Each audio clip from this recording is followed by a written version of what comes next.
He has taught fly tying at sportsman's expositions, fishing clubs, and fly shops.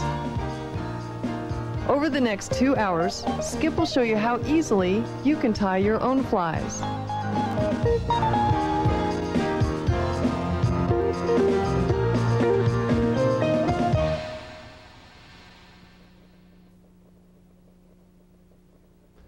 Fly tying. How tough can it be? Well, it can be very tough if you're starting out on your own, you have poor instruction or no instruction, and you're just sort of guessing your way through it. That can be a very slow process. But if you have good instruction, you'll be surprised how quickly you can tie good-looking fish-catching flies. I've seen rank beginners within the period of only a half hour or an hour of practice with good instruction tie good fish-catching flies, and that's not much time invested. Well, over the next couple hours, I'd like to give you the benefit of my years of experience as a fly tyer and give you the best instruction I possibly can and make it just as clear and simple as I can make it. The first thing we want to look at are the tools that are required for fly tying. Now, there's some tools that are not required. I'll call those optional tools. These are the essential tools. You're going to need a fly tying vise. There's no way around it. Now, you don't need 3 of them, but these are 3 different kinds of vices, and I'd like to tell you a little bit about each one. This is the simplest. This is called a stationary vise. As you can see, it's not moving. It's stationary. And it doesn't move either, beyond just moving the jaws like this to open or close them. This is a vise that stays in one position, but it is a good, solid vise. I tied on one for 20 years, and I never had a complaint about it. This is also the least expensive way to get a good fly tying vise. This vise is called a rotary vise, and it has this option. You can rotate the jaws and the hook so you can tie from different angles. If you're looking at this side of the fly and you're wondering what's going on the other side, you can turn over and take a look. Or if you need to add something to the underside of the fly, well, rather than try to do this, you can just turn it over and keep tying the way you were tying. This is going to be a more expensive vise, but it has some advantages you can really learn to love. This is a little different kind of rotary vise. There are a number of designs for this, but you'll notice it has this angle here, which allows you to keep the hook on a horizontal axis as you tie. So as you rotate the vise, you'll notice that the hook just stays right in the same axis. So instead of rotating the hook with the thread, you can actually make the hook spin and keep the thread feeding from the same place. That's a nice option. Now, this vise and this vise are both base-mounted vices. They have this heavy, wide base down here, also called a pedestal. And the nice thing about the pedestal, again, that's more expensive than the other kind, but the pedestal allows you to lift up the vise, move it anywhere you want, set it on any table, and not have to worry about gouging the table with the jaws of the mount. These are both pedestal vices. They're not quite as solid or secure as a C-clamp vise. This is a C-clamp vise. This is typical of the clamps that are used. You'll see that it has a tightening knob here in order to, you put the stem of the vise into there and tighten that, and then this tightens to the table, just as you see this one is mounted. And it is more solid, it's just not quite as mobile. Here are some of the things that you're looking for in a vise. Your vise must have these qualities if you're going to be happy tying with it. First of all, the jaws should open and close without too much difficulty. You don't want to have to be wrestling with that. And it should be able to hold quite a wide range of hooks securely. Now, there are some extremely small and extremely large hooks it may not handle, but for the most part, most hooks should fit in this vise just fine. The vise shouldn't be flimsy or rattly. It has to be good and solid. It has to be secure. The other thing you're looking for is plenty of tying access. That is, when you're working on the fly, tying on the hook, you want to be able to move around the hook and get plenty of access to it. You don't want the jaws of the vise to be big and bulky and in your way all the time. The other thing you're looking for is a secure hook hold. Notice that when I push on this hook, the hook bends, but it doesn't move in the vise. Now I should be able on most hooks to actually deform the hook, bend it out of shape, before the vise will let go of it. You don't want the vise to be extremely tight, or it may fracture or weaken the hook, but it should have a good, firm hook hold. The next thing you'll need are fly tying scissors. Now there are all kinds of scissors. They all look about the same. Just have to have enough room for your fingers in the loops. And you want fly tying scissors that cut well and cut easily. Now that may sound obvious, but a number of them don't. The ones I like most have tiny serrations. You can barely even see them. And what those do is to hold on to the material you're trying to cut so that the material doesn't slide down and out of the jaws as you're trying to close the jaws. You also want a fine point on the scissors, and you want the scissors to be nice and tight and not loose. Don't skimp there. Scissors are reasonably priced. Get good ones. You're going to need at least one thread bobbin. Now this is a conventional thread bobbin, and there was a time when we tied without bobbins, but it was really frustrating because the thread would unwrap the minute you let go of it. The bobbin's weight holds the thread down. You've got to have a bobbin, and it's got to be a good one. They're not expensive. You're going to need hackle pliers, especially when you're tying dry flies. Here's the classic hackle plier. That's the English hackle plier. Very simple, all metal. And there are just a great diversity of other styles, and a lot of different tyers like different kinds of hackle pliers. They all have their following. This is a teardrop type, and it's just a spring of metal. I like hackle pliers to have this loop, and even though some tyers advise against it, I usually put my finger in there and I wrap a hackle with my finger in the loop.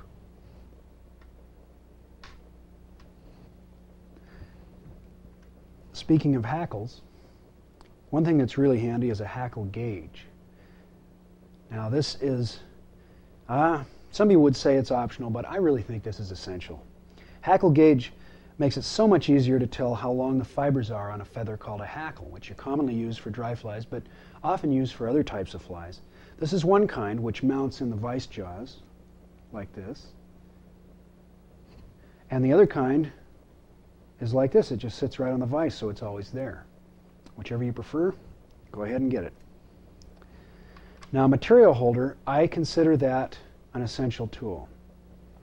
Some people would say no. I've said no and I've said yes, but now I say yes.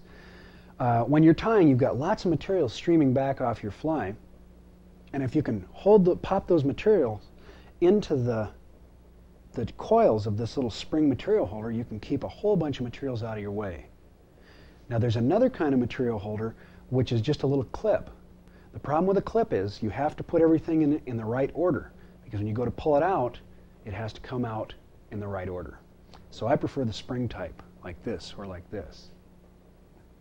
Another thing you're going to have is a light, some kind of adjustable lamp that will pour a lot of light right down on top of the hook. There are all kinds of these. Some are made specially for fly tying. You don't need one that's specially made for fly tying as long as it does the job. One like this is just fine. It's got an adjustable arm. You just bring it right down over your work from the rear of the vise, and that will pour a lot of light down and make it very easy for you to tie without ruining your eyes. Hair stacker, very useful tool. The hair goes in this end, tips first. Tap the stacker a few times. The hair all comes down against the cap so that when you remove the cap, the hair is right in here and it's all even. All the ends are together. Now let's take a look at some of the optional tools. Some of these are really handy, and frankly I wouldn't tie without them, but technically they are optional. Another tool that if you have one you will use frequently is a bodkin. All that a bodkin is a needle in a handle. So you can use, I sometimes use a hat pin or I will actually mount a needle in a little piece of wood, a little dowel. This is a bodkin, and you can use it for all kinds of things, you'll see. I've mentioned being able to see your work when you're tying. And here's something that will help a great deal, and that's some kind of magnifier. Now, I used to consider these optional, and I still do. But I consider them not optional for me. Now that I'm in my 40s, it seems like more and more I use magnifiers, and boy, I'll tell you, they make a world of difference. But even if you don't want to use magnifiers for most of your tying, we tie an awful lot of tiny flies these days because that's what catches fish a lot of times. And magnifiers can really help you do that. These are just reading glasses, and anywhere from about 2.5 to 3.5 power is good. That's a easy way to go, inexpensive. This is called a binocular magnifier. This is a professional one used by jewelers. They're surprisingly inexpensive. They have an adjustable band to fit your head, and then you just slip these on. This is my favorite magnifier. And then when you don't want them, you just flip the magnifiers up. When you want them, you flip them down. And one of the things I really like about these is they're always with you wherever you go, whatever angle you're looking at. Some of the fixed magnifiers, of course, just look at one angle, or you have to constantly be adjusting them or moving them. So I really like the binocular magnifier.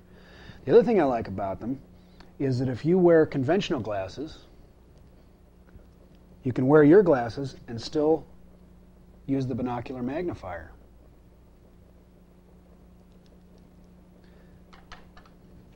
So again, this is my favorite, but there are lots of good magnifiers, and each seems to have its following. And then we have toothpicks, one of my favorite tools. These are not very expensive. And these are the round, sharp-pointed toothpicks. And these work just great for a variety of things. You can use them for picking out dubbing or for adding the cement that holds the whole fly together. All kinds of things. I use these all the time. I buy a couple of boxes a year, and that's all I need. Real cheap. And then for the bobbin, we have the bobbin threader, which I'm a little cautious about recommending. Some people say that these metal bobbin threaders will actually score or damage the inside of the bobbin tube. If you just take a little bit of leader material, a little bit of monofilament, fold it over tightly, and push it down the tube, you can use that. And I'll show you another method in just a little bit for getting that bobbin threaded. Now, wing burners are a lot of fun to play with. There aren't a whole lot of flies that call for shaped wings, but they're fun to have, they're fun to mess around with. You just put the feather in here and then burn around the outside, and you have the shape of the wing. So if you want to play around with these and have some fun, or you particularly like the flies that use cut wings or shaped wings, then you'll probably find these handy. Finally, we have a tool called a whip finisher. Kind of a strange looking tool. And that's not why I don't use it, though. I don't really care whether it looks strange or not.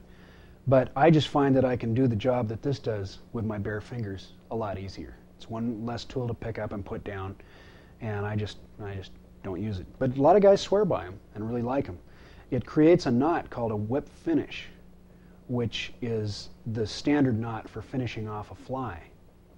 Now here's a tool, if you want to call it a tool. It's a piece of machinery. This is a coffee blender.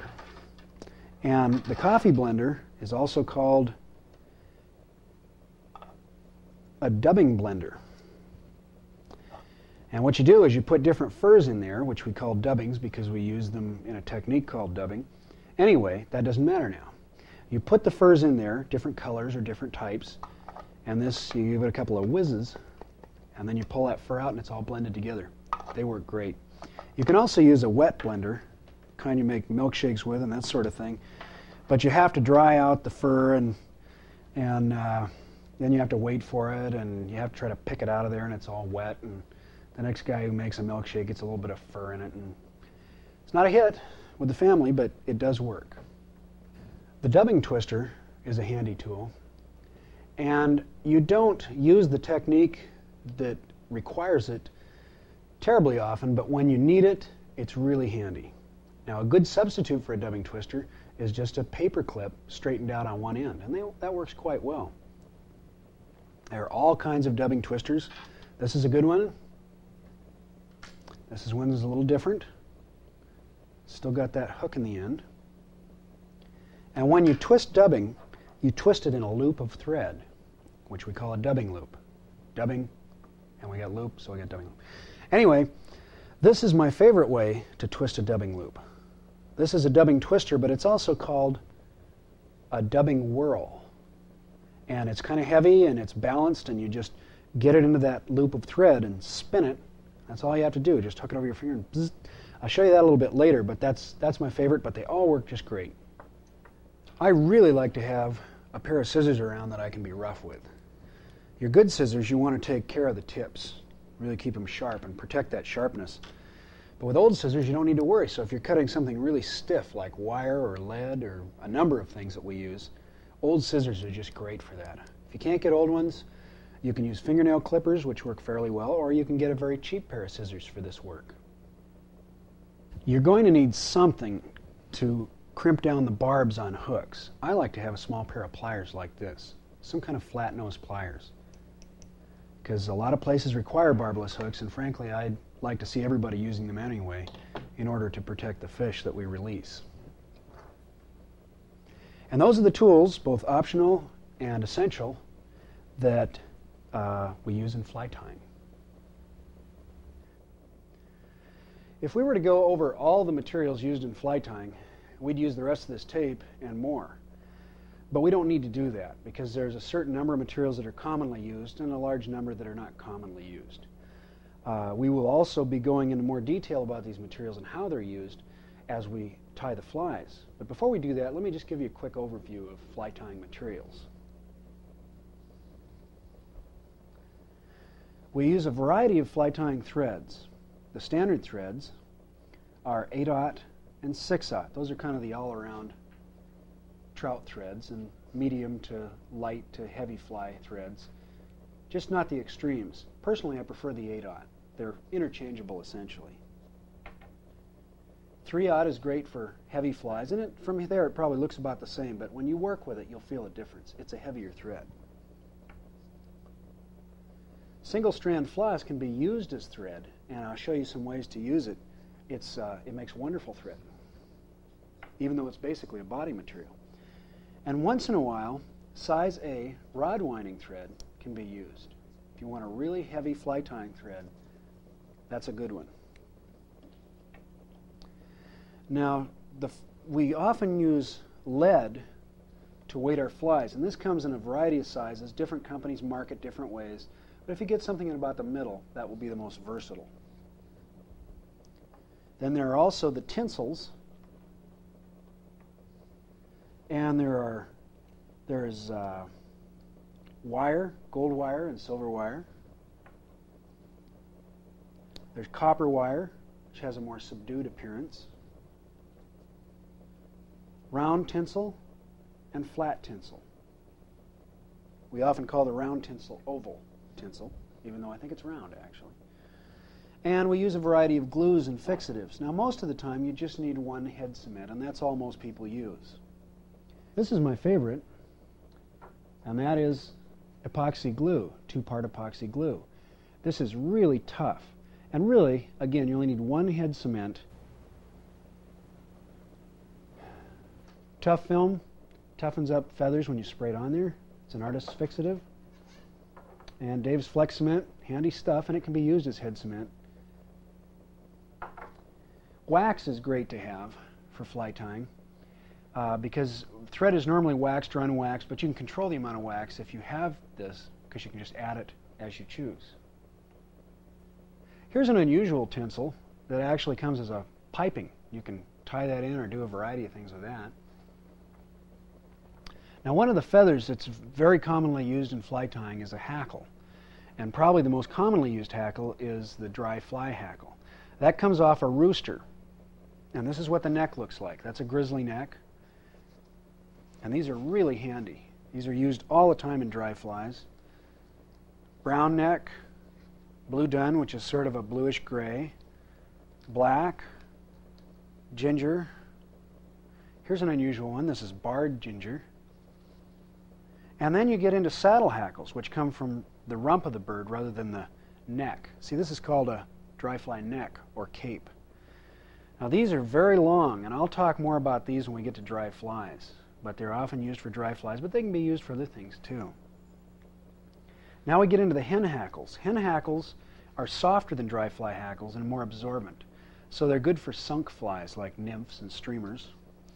This is the neck, a hen neck, and here's the rump or the saddle. And these are even softer than the neck hackles. These are really soft and move a lot in the water. Now this is called a rooster neck, or a variety of things. It's just basically it is a rooster neck like a dry fly hackle neck, but it's a different neck. I don't really know the details, but I know that it's got a different, wider, webbier feather, and it's used a lot of times in streamers and bass bugs and so forth. Now other feathers include hurls, which are, this is ostrich hurl, and this is peacock hurl. Peacock is used in a lot of flies, popular stuff. And we have pheasant tail, which is used all the time. Here's a natural pheasant tail, and here's one that's been dyed dark brown. By the way, most of these materials can be dyed to a variety of colors. Continuing with feathers, here's a variety of different feathers. Now we have a little bit of partridge there, very popular, used a lot. Dyed guinea, interesting looking feather. And we have teal, which is sort of a barred black and white. And here's some dyed marabou, very soft stuff, really moves in the water. It comes in all kinds of colors, as most of these do. Turkey flat, got a whole bunch of them here. Here's natural guinea. And here's a new feather that's, well, it's not new. It's been around as long as ducks have. It comes from the back end of a duck, and it's called a CDC feather. It's got some interesting properties, and it's kind of popular right now. We'll see how long it lasts, but it may endure. And these are called goose biots. They're used for tails. Another feather that is used a lot in wings are primaries. This is a duck primary, and this is a mottled turkey primary. And those little sections make great wings or wing cases or all kinds of different things. And we use all kinds of fur in fly tying in a variety of ways, but mostly we spin it around thread to make fly bodies. Here's just a few of them. We have red fox, and otter, and badger, and these are all the natural furs. There are some synthetics that are used in place of these. Woodchuck, badger, hare's mask. This one is dyed a rather subtle color, as you can see. And we have hair. Lots of different uses for hair, wings, tails, different things. This is bucktail. It's used all the time. It can be dyed. Here's squirrel tail. And then we have the hollow hairs. There's all kinds of hollow hairs, and they can be used for all kinds of things. This is deer hair, natural deer hair. This is elk hair, which looks similar to deer hair, but it's actually coarser and tougher. And then we have caribou hair, which is fluffier, and it is not nearly as tough as either of those. Here's something that's not used too often, but sometimes, elk mane. And of course we have the moose family. Here's moose body and moose mane.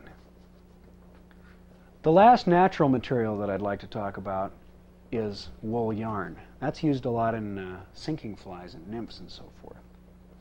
Now synthetic materials are really hot, and they're getting hotter because there are things that you can do, of course, with natural materials you can't do with synthetics, and things you can do with synthetics you can't do with natural materials. Now here's another kind of yarn. This is poly yarn. And polypropylene is also used to make various kinds of dubbing. Now here's a kind of dubbing that's similar to poly. I'm not even sure what it is, to be honest. There's so many of them out there, but that's a synthetic, real fine. And here's another one called Antron that's kind of sparkly. And this is useful for dubbing, again, just like the furs. And then we have different kinds of ribbing material. This is larva lace. This is kind of stretchy stuff. Makes a nice gelatinous look, as does Swanendays. You can get this in all kinds of colors and a variety of sizes. Great rib material for nymphs and various things. And we also have what is sometimes called rubber hackle. As you can see, rubber hackle bears a little resemblance to hackle. So I'd rather call it rubber strands or rubber legs because it's usually used as legs. You can get it in different colors and different sizes. We now have it in round shapes, which makes it a lot more believable. Swiss straw, which is kind of an interesting, slightly shiny synthetic. And foam. Foam is going to be bigger and bigger, I swear to it. There are all kinds of foam. And these are just two out of several, but they're very buoyant, and that buoyancy is essentially permanent unless they just get all chewed to heck. Lots of shiny materials. As you can see, these really add a lot of glitter to a fly. You can never get the effect you can get with these out of natural materials. Marking pens, and they're especially useful with the foams because you can get all kinds, countless colors of marking pens and color your foam any color you want. And finally, we have the chenilles. Now here's the good old original chenille, which is a synthetic on a kind of wound onto a string. And then everybody started using a finer chenille. And the old original chenille is still very useful, but this is called vernile or ultra chenille, and it's very fine. And for some things, it just looks better. That's materials, but we'll talk a lot more about those as we begin to tie flies. This is a vise, but it's not a fly tying vise. However, it's going to serve my purposes for the moment. This is not really a typical fly tying hook. It's a little on the large side for perhaps anywhere here, but in Oregon, where we have some very large insects and very large trout. Let me show you the parts of a hook so that when I'm communicating to you about tying, you'll know what the heck I'm talking about. This is the eye of the hook. This is where the leader goes through and ties. This is the shank of the hook. It is normally straight, but some hooks do have a curved shank. This is the bend of the hook, for I think obvious reasons. This is the barb, which I'll show you how to crimp down later. And this is the point of the hook. Eye, shank, bend, barb, point. And again, eye, shank, bend, barb, point. Now that you know the parts of a hook, we're going to need to talk a little bit about some other details about hooks so that you can understand how to pick out the hooks that you want to use for different flies. Traditionally, we used to use mustad hooks for almost all our trout flies. And that worked great because if you wanted a certain hook used, you'd say a mustad 3906. Okay, so you went and bought a mustad 3906, no problem. The problem is that now we have a variety of different hooks out there from a variety of different companies. And they all use their own model numbers. So somebody else's 2687B might be identical to the mustad 3906. But the model numbers don't tell you that.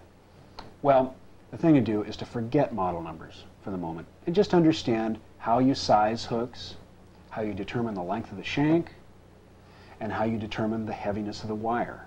If you understand those three things, basically you pretty much will understand how to pick out the right hooks that you need. Shank length is determined by X's. There is a standard shank length, a model. If the shank is longer than this standard by 1 increment, then it's 1x long. 2 increments longer than normal for this size of hook, 2x long. That also works if the shank is shorter. If it's 1x short, then it's 1 increment shorter than normal length for that size of hook. 2x shorter is 2 increments shorter, and so on. Simple. You've got standard length, 1x long, 2x long, 3x long, and so forth, and then you've got short, 1x short, 2x short. That shank length, incidentally, does not include the eye. That stays the same, or the bend. That stays the same regardless of the length of the shank. Your next consideration is hook size. That's the overall size of the hook. Now, when the numbers become larger, then the hook becomes smaller. So let's say that we have a size 4 or 6 hook. That's a large hook for a trout fly. A medium-size hook for a trout fly would be a 12 or 14. A small hook for a trout fly would be a 16 or an 18. And if you get into the very smallest hooks, then you have the very largest numbers. 24, 22, 26. Those are really tiny trout fly hooks. Now the sizing, there is an inconsistency in the sizing, and that's when you get to the largest hooks. None of the ones that we will use in this videotape are that large, but it's still good for you to understand how it works. When you get down to size 1, then the rules change. A larger hook than a size 1 is a size 1/0. Then you have size 2/0, then 3/0, and then 4/0. Now, the numbers are getting larger as the hook gets larger. I know it's a little confusing, but most of the time you won't have to worry about that. Most of the time, big number, small hook. Finally, we have the wire of the hook, and this is important because if the wire is heavy, that will help the fly to sink. But if you want the fly to float, you probably, in fact, will want to get a wire that is light. There's a standard wire for a certain size of hook, and this is called standard weight or standard wire. If the wire is finer than that, it's called light wire. If it's heavier, it's called heavy wire. And again, we go back to the X system. Now the reason we use the X system for both the shank length and the wire is so that it's as confusing as possible. If you have a wire that is 1 increment lighter than normal, it is 1x light. If it's 2 increments lighter than normal, it's 2x light. If it's heavier than normal, same thing. 1x heavy, 1 increment, 2x heavy, 2 increments, 3x heavy, 3 increments, and so on.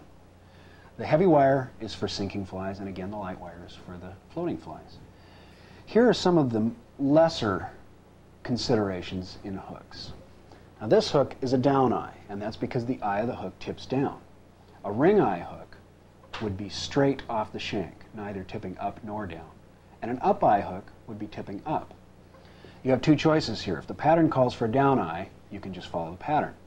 If the pattern doesn't say, or if you have a personal preference, then use one of the other types. It really is not that important, and most fly fishers and fly tiers just, after time, they decide which hooks they like. It's not a big consideration, but be aware of it.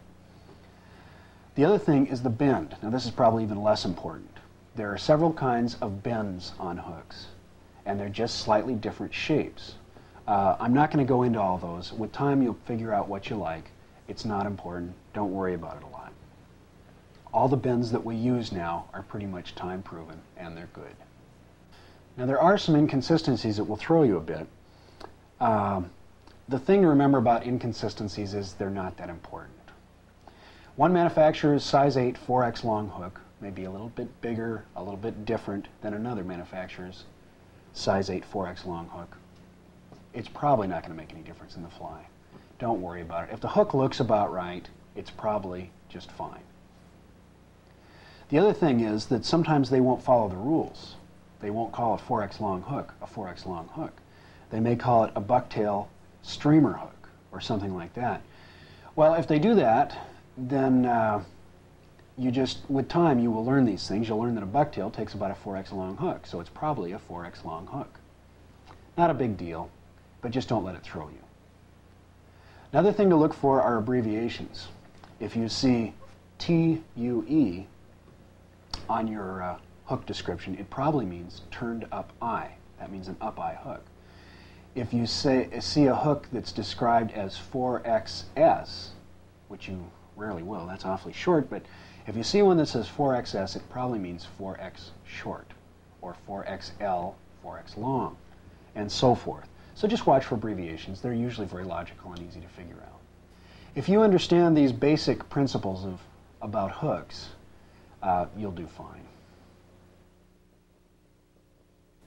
These are the parts of a nymph, the first fly that we're going to tie.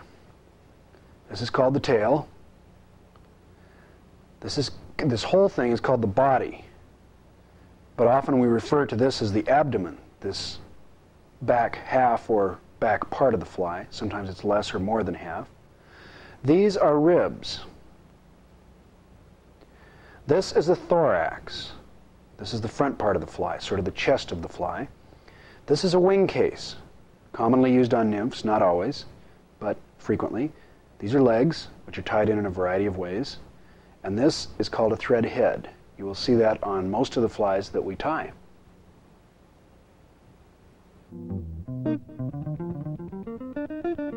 The first fly we're going to tie is Rick's caddis. This was created by my friend Rick Hafley, and it imitates caddis larvae, which live in the bottoms of streams and eventually swim to the surface and take wing and turn into caddis fly adults. But most of their lives they spend down in that stream bed looking a lot like Rick's caddis. Rick is an entomologist, and which is one who studies insects, so you can be sure that if it's a Rick Hafley fly, it's a good convincing imitation of the real thing, because he spent a lot of time with the real thing. This is called a fly pattern. It may look a little odd to you now, but once you get used to fly patterns, it will become second nature to follow them. Basically, a fly pattern gives you the essential information you need in order to tie a fly. And in most cases, it gives you all the information you need in order to tie a fly. The things that are listed in a fly pattern, from top to bottom, are in the order in which they're called for to tie the fly, usually. But you can't always count on that because not everybody follows that rule. Well, enough fly tying trivia for now. Let's get started tying. The first thing you need is some thread. Now this is yellow thread. You'll be using brown, but I want to show you what I'm doing. Sometimes it's a little tricky to get the thread end loose from the spool. There are some tricks you can use. One is to look for one strand of thread that cuts at a steep angle across the others. When you find that, that is probably the last turn of thread. Go right up to where it hits the spool and then work it loose. It should come up into a notch, a little cut in the spool. Look for that cut and you've also found the thread end. To get that thread end loose, you can take your closed scissor blades and work them down under that strand of thread and then pop it out of the notch in the spool. Now we're going to put that into your bobbin, a thread bobbin. So put it in like this, and then take the end of your thread and push it up into the base of the bobbin tube. And there are a number of ways of getting that thread up through the tube, but the best one I know of, this is if you use your bobbin and nobody else does, is to do this and just suck it right through there with a blast of air. If you have trouble doing that, you can also use, this is my favorite tool for this, is a folded over piece of monofilament or leader material. And you just kind of crease that and then push it down through the tube. When you get it through the end, you put the end of the thread through the loop in the leader, like this, like you're threading a needle, and then pull the loop back through and the thread with it. Now if your thread doesn't want to go through the tube, and this usually won't happen with a new bobbin, but it may happen after a while, that's probably because your thread has a light coating of wax which is built up in the tube, especially down here at the base of the tube. Take some heavy monofilament or anything similar that will do the job, good thick stiff monofilament, push it down the tube, and then just push it through the end of the tube a few times and it will clean out that wax. It'll push that buildup of wax out and then you can thread the bobbin.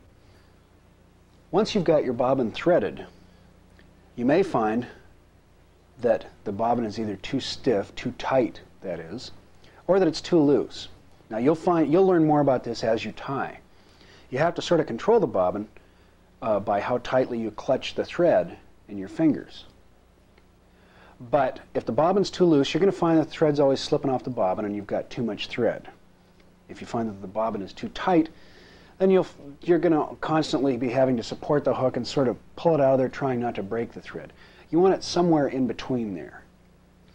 If it's too tight or it's too loose, remove the thread and then bend the frame so that these knobs, these ends that fit into the ends of the spool, are either out a little to loosen it or in tighter to tighten the thread. Don't bend this part of the frame where the tube is attached to these arms, because if you put pressure on this, it's likely to break the weld joint. Just grab onto here, and 2 pairs of pliers is the best way to do it. 1 pair below this bend, and one pair above the bend, and then bend the frame however you see fit. You can also get down here and bend this part of the frame if you need to make adjustments. And just do that on either side until you've got the bobbin just as tight or as loose as you want it.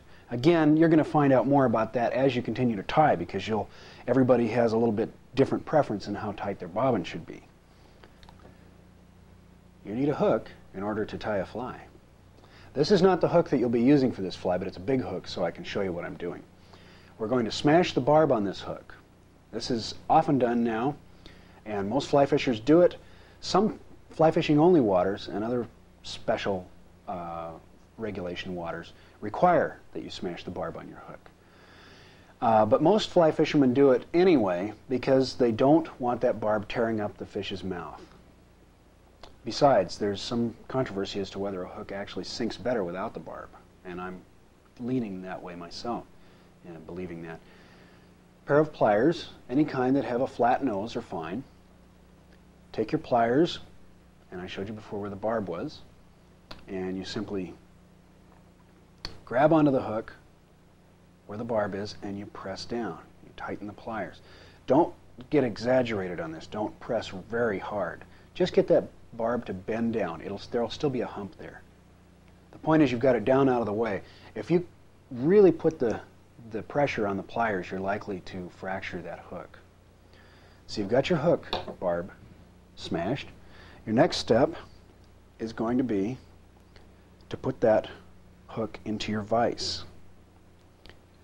Now the thing with a fly tying vise, some people try to actually hide the barb of the hook, or the point rather, well, the barb and the point in fact, with the jaws of the vise. I recommend very strongly against doing this. What it does is it greatly limits your access to the hook, and it makes it awkward to work. Other people will mount the hook in the vise so that it's just barely held in there, with the idea that it gives a maximum access. But the problem is that the hook really isn't in there. It's going to pop right out. So somewhere in between those two extremes, about like this, is really the way to mount your hook in your vise.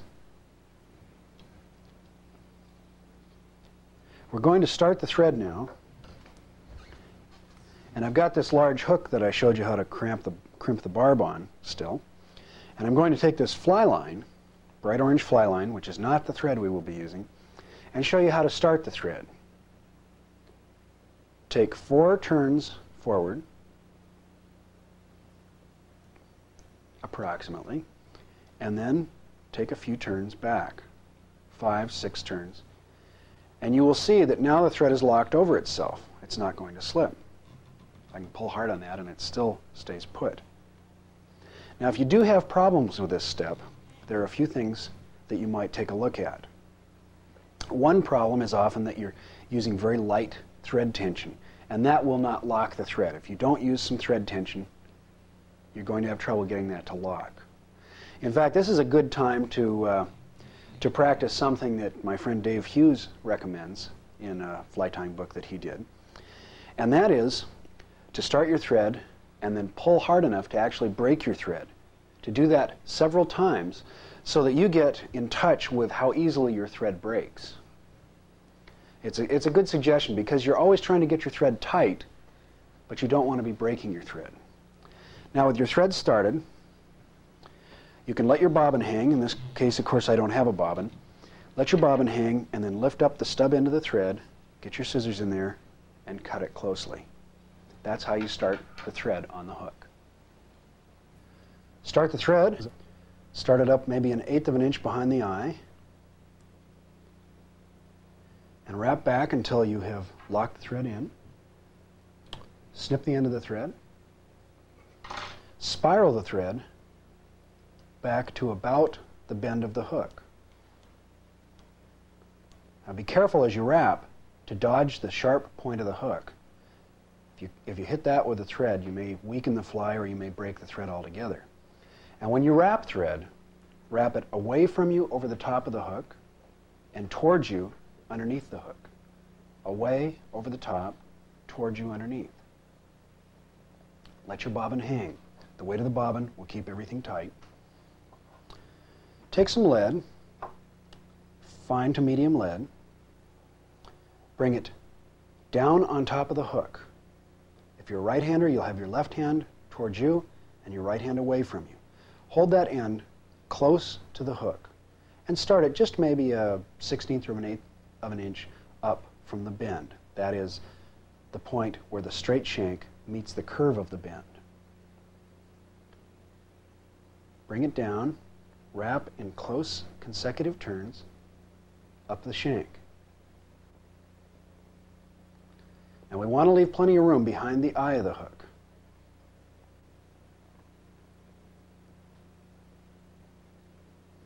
Now you have a couple of choices here. Actually, 3 choices. One is you can take your standard fly tying scissors, reach in with the insides of the blades. You don't want to use the tips because you want to preserve the sharpness of the tips. And you can snip the lead. Or you can take old fly tying scissors, ones that you're not worried about, or cheap ones, and reach in and cut with the tips. The other thing you can do with lead is you can just hold the lead and pull on it till it breaks. This will stretch it a bit and it'll lay down nicely.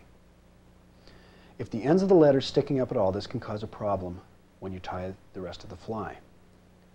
Get in with your fingernails or thumbnails and press down the ends of the lead. Now you notice that the lead stops well short of the eye. That's important. You need that space clear. Get your bobbin in close. It always is easier to work with a close bobbin than one that's far away. This way, you're making small orbits of the hook. It's much more efficient and faster, and you have more control. Build up a bunch of tight thread at the rear of the lead. This is to anchor this end of the lead in position. Now take a steep angle up the lead and wrap over it to the front of the lead. Don't use a low angle, don't use a slight angle, because what will happen is your thread will keep stalling between these turns of lead. So keep a steep angle on your thread and just zip it right up to the front of the lead. Take a number of tight turns up here in front of the lead, again, to anchor it. Now when you wrap over that lead in the tying of the fly, the lead won't spread out over the hook and get you into trouble. Angle the thread sharply and wrap it back again to the bend. And you can even go down the bend a little bit on this fly, past the end of the straight shank. Now we're going to dub. This is a technique that's been around for a long time. It is used constantly in fly tying. If you do it the wrong way, you'll find it's very frustrating to try to do. If you do it this way, you'll find it very easy.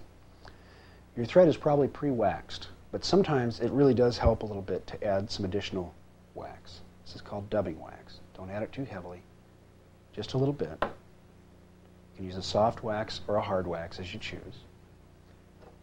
And we're going to take this bright green dubbing material. Dubbing, of course, can be natural, such as fur, or it can be synthetic. Now in the Rick's caddis, at least this version of it, we use this bright green because that imitates the Rhyocophila, which you don't need to remember that if you don't want to. It's just one specific caddis fly that is very bright. You could use natural if you wanted, but this is the brightest stuff I know of in a green. By the way, this fly can be tied with all kinds of colors, anything that's a natural caddis color, tan, black, olive, whatever. But this time we're going to tie it the way it was originally tied. Now, remember, these are right-hander's instructions. In my left hand, I'm going to cradle the bobbin. I'm going to also hold on to the ball of dubbing. I've got several inches of thread here, as you can see, to add the dubbing to. I'm going to draw a little bit of dubbing off the side of the ball. Hardly any. Most people use way too much dubbing, especially at first, and they get in a lot of trouble. Their flies don't have a natural appearance to them, and they don't hold together, and they don't do much anything properly, actually. So just draw off a tiny bit of dubbing, and then hold it up to the thread, and spin it onto the thread. Spin in one direction only. If you spin one way and then back the other, you're spinning the dubbing on and then back off again. You'll never be able to dub well.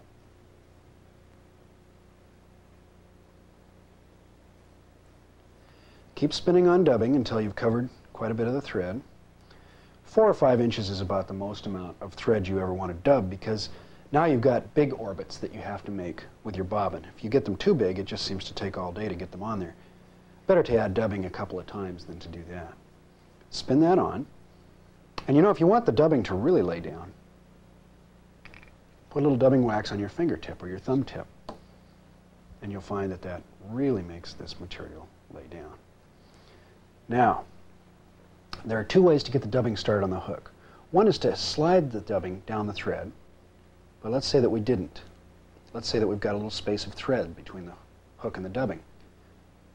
Just wrap forward or back a little bit until the dubbing catches, and just try to time it so that the dubbing catches at the point where you're starting here. Wrap the dubbing forward in consecutive turns. You can build up a little bit to smooth things out here. Now, the thing to remember about dubbing is that this is one of the few materials that, as it's wrapped forward, if you need to wrap back for some reason, you can do it, and it won't look bad. With dubbing, you can get away with that. With most things, you can't. And you're trying to just build a fairly smooth, even body, fairly long and slender, and you go about 2/3, 3/4 of the way up the hook. Now, if there's extra dubbing still left on the thread, just pull it free and pull it off of the thread. Eventually, as you tie the same fly over and over again, you'll get good at judging how much dubbing you need, and then just add the rest of the bit of dubbing right there. Now we're going to dub again. Again, we add wax to the thread, and you have a choice.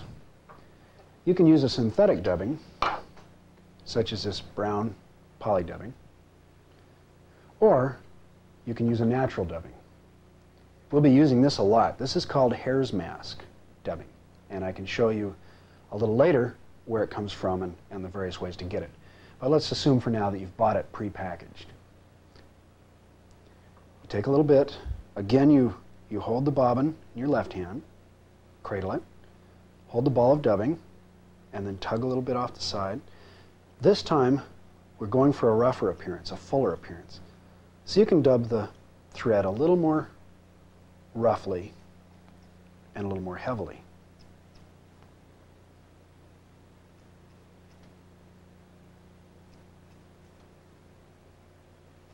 So you're going to make a fairly short, fairly thick thorax on this fly.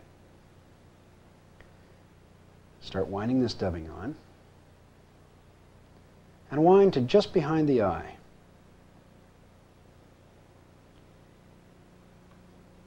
Pull a little bit of that off there, got a little too much. And bring your dubbing right up to the eye. Now, you'll notice that we have about 1/16 of an inch of clear shank behind the eye. We do that so that we have room for what is called a thread head. If you crowd the eye, you're going to have a tough time making a thread head. Now, to create the thread head, which is standard on most flies, start by stroking back the fur from the eye, leaving that little bit of bare shank exposed. A little bit of moisture on your fingertips can help do this, train that fur out of the way. And then build up a few turns of thread. What you're trying to do is create a tapered head that's very small at the eye and tapers to larger towards the front of the thorax. By the way, that's the front of a fly. That's the back or the rearward part of the fly. Fronts to the eye, backs to the rear. Take a few turns, build up that tapered thread head, kind of a cone-shaped thread head, and then with the thread at the back part of the head, we're going to make a half hitch. In fact, we're going to make 3 half hitches to secure this fly. This is a knot that is very simple. It just looks difficult. Trust me, it's simple. I'll make it clear. To make the half hitch, bring the bobbin towards you so that the thread is now parallel with the floor and it's coming from the fly straight to you. With your right hand, separate your first and second fingers and get them well separated. If they're too close together, you'll have problems later. Throughout this, keep them well separated. Bring them straight down on top of the thread so that their tips meet the thread. Bring the bobbin up. Now, rotate your wrists so your fingers go up as you bring the bobbin to the left. The result is that you now have a loop and the thread will cross itself in an X. All you have to do now is to take that side of the loop that's coming from your first finger and hook it over the eye of the hook. Now, let go of the bobbin. Its weight will support the thread. Take your first finger of your left hand, and again, these are right-hander's instructions. Reach it in between your first and second finger on the other hand, and then take those fingers out. With your right hand, pick up something pointed. Your scissors are fine if the blades are smooth on the outside. A hat pin would be fine, a needle, whatever. A bodkin. And slide that inside the loop and take the loop away from the first finger of your left hand. Now pull on the bobbin to draw that closed, to draw that loop closed and finish off the half hitch. When you get this object down to the hook, then just slide it out of the loop, give the loop a tug and make it tight. Add another half hitch, same thing, fingers down, bring it up, fingers tip up, hook the loop over the eye, switch hands with the loop, and then put the object in the loop and close the loop. Now let us assume that you've made 3 half hitches, which is what I recommend. Pull down on your thread, put it under a little bit of tension, reach your scissor tips, fit the very tips right up in there, cut your thread. The only thing you have remaining to do now is to add head cement to that thread head. That's so that the thread head doesn't work itself loose and come unravel. You take some epoxy glue. This is what I use. You can also buy head cement in little bottles. And all you have to do is open the bottle, dip something in there, and put some head cement on the fly. But I like the epoxy. I like it because, for one thing, the epoxy glue has no fumes, so I don't have to be breathing some kind of chemical fumes. And the other thing is that it holds like crazy. It's just tougher than nails. Put a little bit of that onto a piece of paper or anything you want, old magazine or TV guide or something like that, and then an equal amount of the other component. There's an A component and a B component. Now, take a pointed toothpick. This is the round kind with a sharp point. And you mix those together. Mix them thoroughly. Make sure you get all the epoxy up here and mixed into the batch. Next, wipe off most of that epoxy. Take the very pointed tip of that toothpick, dip it in the epoxy. Now bring it up here and add that to the thread head, and then work it around the thread head. And that is how you cement the head. Now this can be tricky when you're just reaching over like this. If you had a steady rest, it would help, right? Okay, use your vise as a steady rest. It's solid, it's firm, and it's holding the fly. So it works great. Now one way you can do it is just to reach up a finger and touch the vise. You'd be surprised how much that helps. The other thing you can do is take your other hand and use it as a steady rest by steadying it against your vise. Then you can use a finger, thumb, part of the hand, whatever it takes to steady your other hand. And you'd be surprised how much this helps when you're doing operations like this that have to be precise. Work the epoxy around the thread head, be thorough, get underneath. And then set this fly aside for the epoxy to cure. If it's a fast curing epoxy, then even in an hour or so you can take the fly fishing. If it's a slow curing epoxy, it could take several hours, but you have the advantage of that much time in which to work with the epoxy and put epoxy on other thread heads. Now the best way to do this, if you're trying to do a bunch of flies, is to tie a bunch of flies and then put the head cement on all the flies at once. It's just a lot more efficient and a lot faster. Take this out of your vise, set it somewhere, or better yet, get a block of wood or a block of styrofoam, stick it into the block of wood or styrofoam, and set that aside. Then you know that that head is up and it's not touching anything, it's not going to get glued to anything. Check on your fly before you put it in the block, and even a little later is not a bad idea, and make sure that the epoxy or whatever head cement you used didn't go in and fill the eye of the hook. Now if you're using a conventional head cement and it fills the eye, it's not that big a deal. Later with another hook point or a needle you can clear it out. But if you're using the epoxy, this stuff, again, is really tough, and you would have a difficult time getting it out of the eye. So remove it from the eye now. Be extra careful if it's epoxy. You know, it's a good idea to check your fly a little while later, 10 or 15 minutes later, and make sure that that epoxy or even the head cement has not filled the eye. Now, if it does fill the eye at any time when the cement is still not fully cured, here's a great way to clear that eye. This is just a feather. This happens to be what's called a hackle, but it doesn't matter. Any feather with a stem and some fibers is fine. And I just stripped a little bit of the stem clear, and I'm going to put that through the eye and then pull it through. And as I pull it through, it cleans out all that cement in the eye. That's a good way to go. This is the Rix Caddis. This is going to be the toughest fly that you will tie out of this book. The reason it's the toughest fly is because it's the first fly. We've had to cover a lot of ground with this fly, a lot of basics. From now on, we're going to move a little more slowly, and we'll just keep referring back to the things that you've learned at this point. And a couple of new techniques per fly. We're going to keep rolling. It's going to get easier, if anything. So just stick with it. When you feel comfortable tying this fly, or even if you don't, go on to the next fly.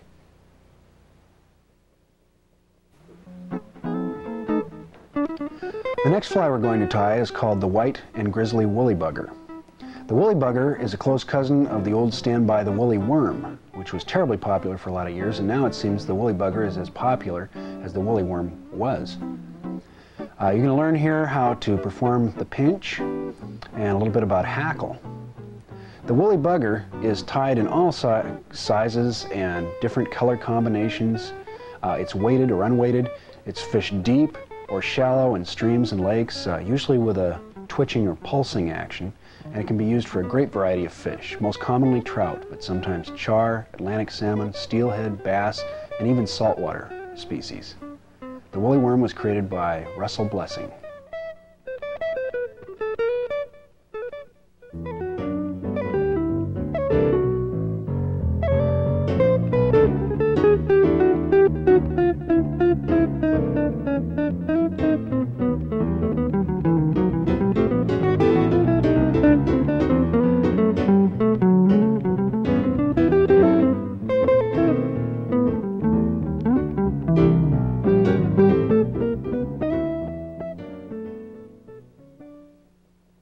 The first thing you need to do in tying the woolly bugger is to select a hackle.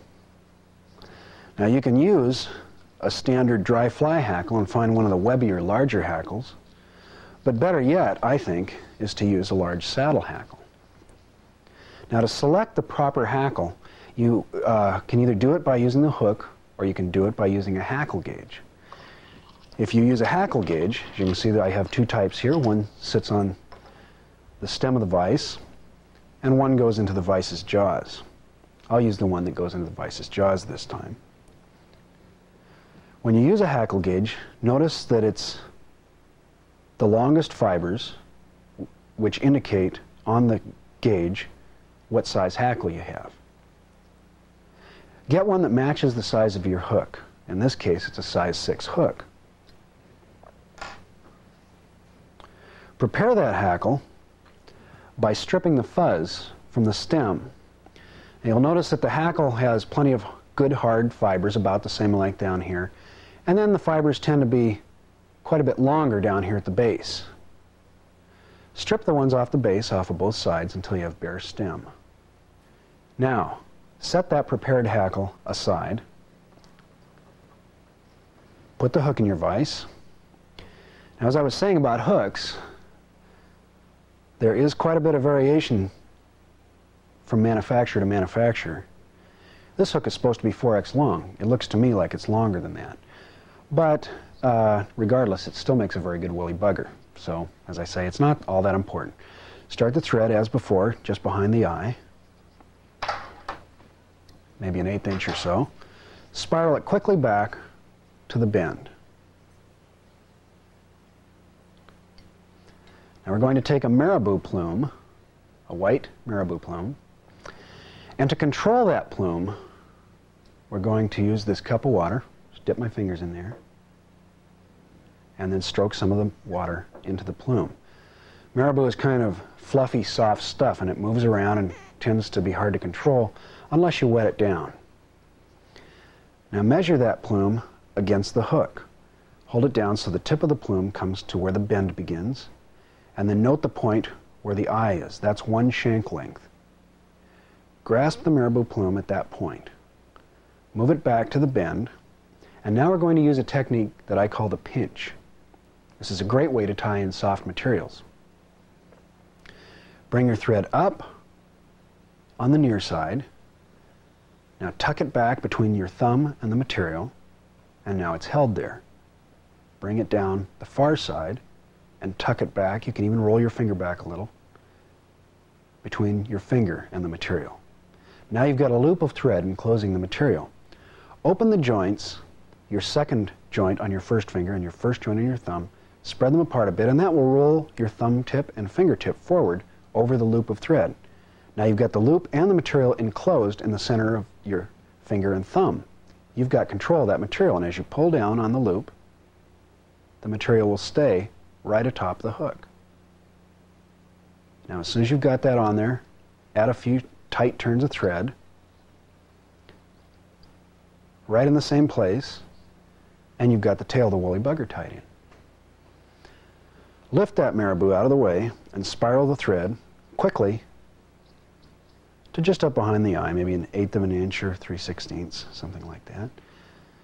Now you can do another pinch if you want, or you can do what I just did, which is to drape the bobbin over the other side. Again, you could just use the pinch again. Back between the thumb and the material, down the far side between the finger and the material, open the joints, roll them forward, pull it tight. Either way is fine. You can snip this off now or later, but I'll do it now so it's a little clearer so you can see what's going on. And spiral the thread again down to the bend.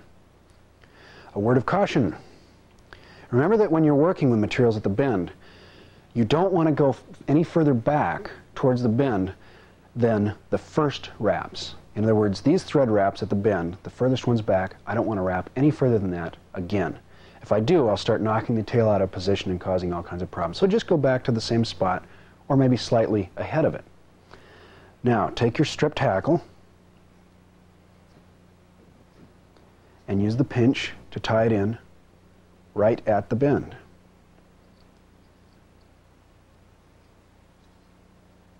Lift it, spiral the thread forward again.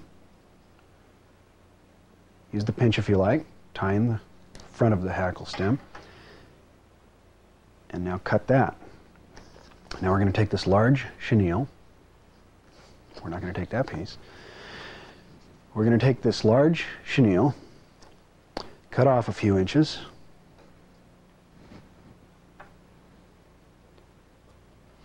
and then use the pinch to tie that in. We're about 1/8 to 3/16 behind the eye. Hold the chenille up slightly above the shank under light tension and spiral the thread down it to the bend. Now if your chenille slipped out when you were holding it just now, the way to avoid that is either to get that turn that it's tied in with quite tight, or to add several tight turns before you take your next step. Spiral it right back to the bend, but no further than the previous wraps, no further back, and then spiral your thread forward again to just a little bit behind the eye, maybe 1/8 of an inch. Now, take the chenille, pass it from hand to hand as you wind it in consecutive turns up the shank. Just keep wrapping that chenille. Oops. Until you get right up to the eye. Now hold the chenille slightly tipped off the eye. Bring your bobbin over, this is for right-handers, with your left hand, and drape it over the other side. This way you kept your chenille tight and you got your first turn of thread. Pull out a little bit tight. Now you can let go. Add a few more turns and snip that chenille closely. With the body completed, it's time to wrap the hackle. Now you can do this by handing the hackle from hand to hand if it's a long enough hackle, and not even bothering with hackle pliers. However, especially since it's a little early in the game, why don't you use your hackle pliers and get used to them. Attach the hackle pliers to the tip of the hackle. Use plenty of the hackle. This tip section has got short fibers anyway. And if you get too close to the tip, you'll find you're always breaking your hackle pliers off. Put the pliers in line with the stem of the hackle, and as you wrap, keep the hackle pliers in line. Now you can hold them like this, as I am,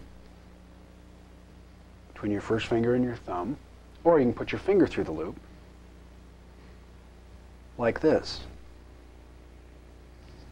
Make at least 4 turns of hackle, and up to 7 or 8. There's no hard rule on this fly at all. It's kind of one of those flies that everybody ties his or her own way. And remember that with hackles, this is not as tough as thread or some of the materials. Don't wrap it too tightly, just snug. That's something you need to adjust to.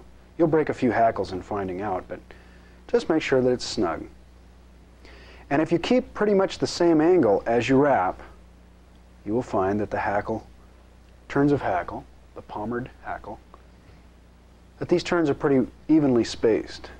Just keep that same angle. Now when you get to the eye, you have a choice.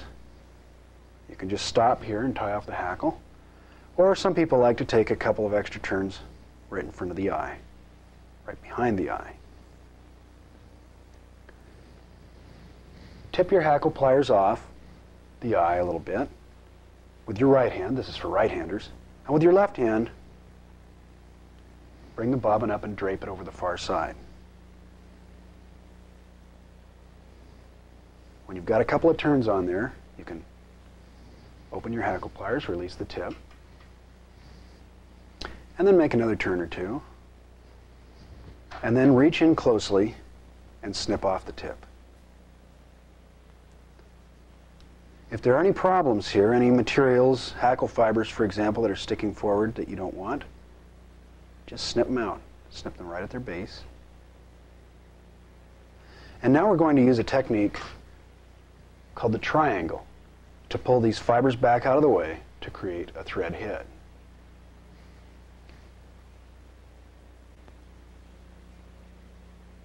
Put your first finger to your thumb and your second finger against the tips of your thumb and your first finger. Now you'll see that in the center of all that, there's a little space.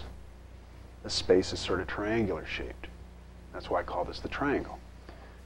Draw the triangle over the eye of the hook. As you do, lighten the tension between your thumb and your second finger just enough to let the thread slip through, but not enough to allow anything else to slip through. Now the further you go back with the triangle, the clearer your access is to create the thread head. However, if you go back too far, you find that things start popping loose. So you just have to adjust. You want to be back more or less as far as you can be, but this isn't a big deal. You just need to be far enough back to get good access. Now we're going to build a thread head. This is created simply by adding turns of thread, more turns at the rear of the head than the front, so that it has a tapered shape, going from small at the front to large at the rear, sort of a cone shape. And that's a thread head. All that remains now is to add some half hitches to secure that head. This is the gold-ribbed hare's ear. It's most likely the most popular nymph in America right now.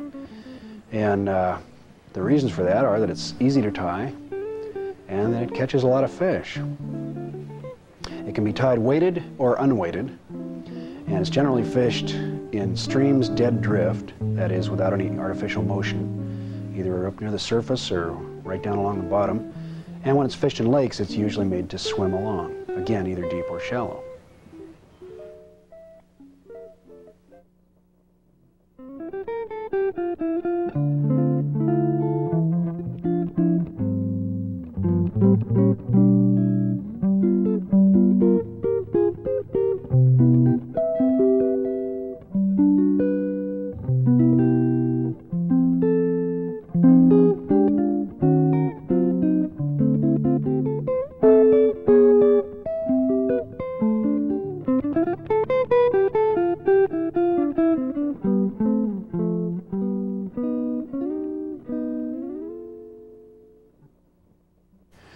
I began by smashing the barb, as we did before, and then I added a layer of thread from just behind the eye, maybe 1/8 of an inch, to just past the center of the shank. Now on top of that layer of thread, I'm going to spin on some lead. Sometimes lead is crumbly. If you run into that, then keep sliding your grip down the lead as you wrap it. Then you won't fatigue it at one particular point. The lead on this fly, if you're going to use lead, should run from somewhere around the center of the shank to about 1/8 of an inch behind the eye. Just remember that you need plenty of room behind the eye. You don't want to crowd it. Now we'll tie it in the usual manner. Thread dam, spiral the thread quickly forward. Thread dam, spiral it back. Now spiral it all the way to the bend. And at the bend, we're going to tie in the tails. You can use almost anything for the tails of a hare's ear. I'm going to use hare's mask. This is the most common tailing material and the one usually called for. Snip out just a little bit of it right off the mask. And then pull some of the fuzz out of the base of these fibers so that you leave the long hairs called guard hairs. A little batch of these, not too many. Measure them against the hook so they're about half the length of the hook or so. A little longer or shorter is fine. And use the pinch to tie these in at the bend.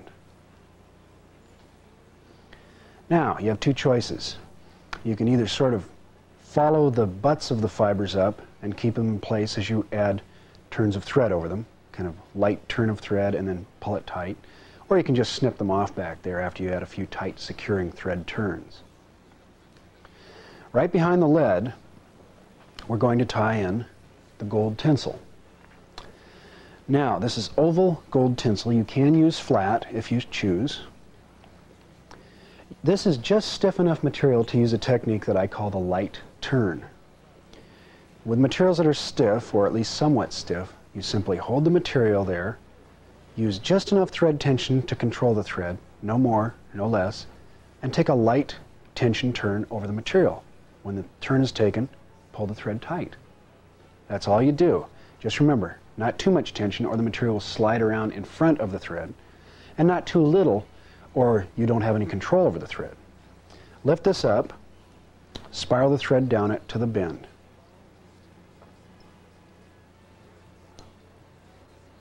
You can keep that out of your way in the material holder if you like. Now, you have some choices. You need hare's mask material for this next step. You can buy the mask like this and then trim some of it away. And if you trim some of it away, trim it from between the eyes and then from the ears. Don't get these bushy cheek areas or up here on top of the head. Grotesque, isn't it? Take some of this and you can hand blend it like this, just pulling it apart, sticking it back together, and pretty soon it will be blended fairly well. Or you can use the blender. Or you can buy bags of this material pre-blended. The only thing is if you buy the pre-blended material, you'll have to use something else. For example, pheasant tail fibers or some other kind of feather fibers that are soft to create the tails, because you won't have the mask to draw the fibers off of. So if you want to buy it pre-blended, do it. But just remember that we'll have to use something as an alternate for the tails, which is no big deal. Now we're going to dub, as usual, and we're going to try to create a tapered abdomen that runs from the tail, that's right at the bend, of course, of the hook, up to just past halfway up the shank. And we just keep dubbing that material on. Now you have a couple choices here. You can dub the material on a little bit at the beginning and more heavily as you get up. That will create the tapered abdomen. Or you can dub it on equally and then just build it more as you go up. Take more turns each time so that you have that taper. Either way is fine. Now start wrapping that. Again, right back to those furthest to the rear thread turns, but no further, or you'll knock your tail out around. Build up that tapered abdomen so it starts at small and then builds up as it reaches just past the center of the shank. If you have extra dubbing, draw it off of the thread now. Now, let your bobbin hang. With the abdomen dubbed, take up the oval gold tinsel and wrap it in spaced ribs up the tapered abdomen. Now, you can increase the space between the ribs as you go, or you can keep it the same. I don't care. And I know the fish don't care. Anywhere from 4 to 6 ribs is about right. And go right up to the front of the abdomen, which is, again, a little past halfway up the shank. Now hold the material off the eye, and with your left hand, this is for right-handers, work that bobbin over in a few turns to secure the material, and then trim it off with the insides of your scissor blades, well down in there, so that you don't damage the points. The next thing we need to do is to create the wing case for this nymph. Normally this is done with mottled turkey quill, but as a substitute you could use duck quills or even pheasant tail fibers. When you're tying flies, you have to be flexible. This is called substitution when you use other materials. There's nothing wrong with it. In fact, it's standard procedure. Cut a section from the turkey quill about like this and measure it against the hook. This part of the hook between the point and the shank is called the gape. We want this section to be a little bit smaller than the gape. This is a matter of personal preference, but a little bit smaller than the gape, so you can always strip some off the side and peel it off the section if you have too much. Now we're going to roll the cut base of this around the top of the lead. Of course, if you didn't weight this hook, you won't have lead there, but that's all right. You can add a little extra dubbing or just put it around the shank. Now take a light turn over that. Roll your thumb and finger forward to support it, sort of a variation of the pinch, and then pull tight. And now you've preserved the flatness of that material. You don't have it bunched together. You actually have it rolled flatly around the top half of the lead and the shank of the hook. Secure that with plenty of tight thread turns. If you need to, go in and trim the end of the section, which you may not have to do, depending on how you tied it in. And now we're going to take some more of the hare's mask. This time we want to dub more heavily. If you recall, this is similar to what we did on the Rick's caddis. What we're trying to do here is to create the effect of legs by this roughness. Remember that there are guard hairs in here, the same kind of hairs we used for the tail of this fly, and we're going to use those to create the effect of legs. So our next step is going to be to dub the thread heavily and build up a nice thick thorax. Make sure you cover all the lead whenever you have a weighted fly. The lead should not be showing. In fact, it's not a bad idea to go back and take a look at both sides of the fly before you decide you're done dubbing, so you can be sure that there isn't any lead showing, because actually it's pretty common knowledge that real mayfly nymphs do not have any visible lead. Take this fiber, this section, pull it flatly over the eye of the hook, hold it there under modest tension. You don't have to pull it real tight or it may pull back out later. And with your left hand, for right-handers, drape the bobbin over the hook again. Okay, now you can add a few tight turns. Make sure you've got that well secured before you cut this, because you'll have to go backwards through a few steps and untie the fly before you can fix it if this slips loose. Now use a little moisture. That will help you control those fibers. And draw all this stuff, the fibers and everything, back away from the eye to create a thread head. Now if you pull down on your bobbin a little bit, that will also help you secure those wing case fibers as you do this. Build up your thread head. Give it three half hitches as before. Add head cement. The final thing you'll do is to reach in with your scissor tips or something sharp, a bodkin, a needle, whatever, and tease some of these fibers out to the sides of the thorax region so that you get the effect of legs. And that is how you tie a very popular and killing fly, the gold-ribbed hare's ear.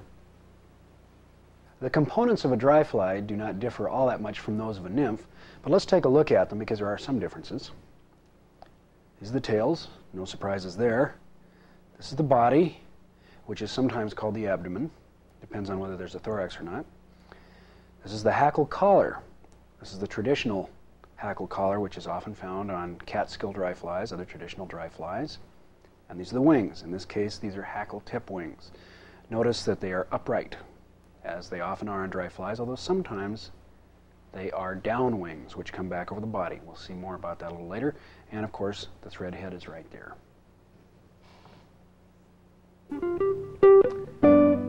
The Adams is the first dry fly that we will tie. Dry fly, of course, means that it's supposed to float, not sink. And the Adams was created by a fellow named Len Halliday. It's been very popular for a lot of years, and I think part of the reason it's so popular is because it's sort of nondescript. It looks a little bit like just about everything. And so it's a very versatile fly. If you have a question about what fly to tie on, a lot of guys will say, make it the Adams. So it's a good place to start. It's a traditional dry fly in its makeup. It has a tail, a body, a hackle collar, and upright wings.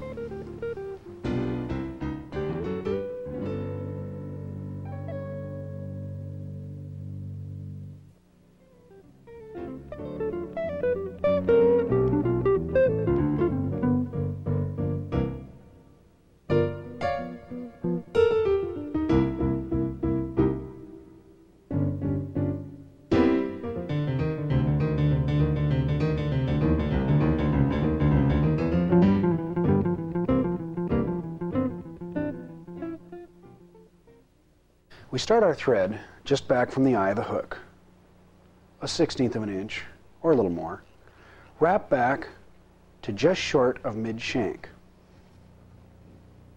Cut the thread, and now wrap forward over that first layer of thread to just short of the center of that first layer of thread.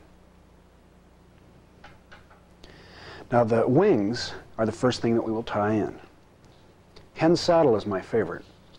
This is great stuff for wings on hackle tip winged dry flies. And there are other things you can use. You can use dry fly hackle tips and so forth, but I really prefer the saddle.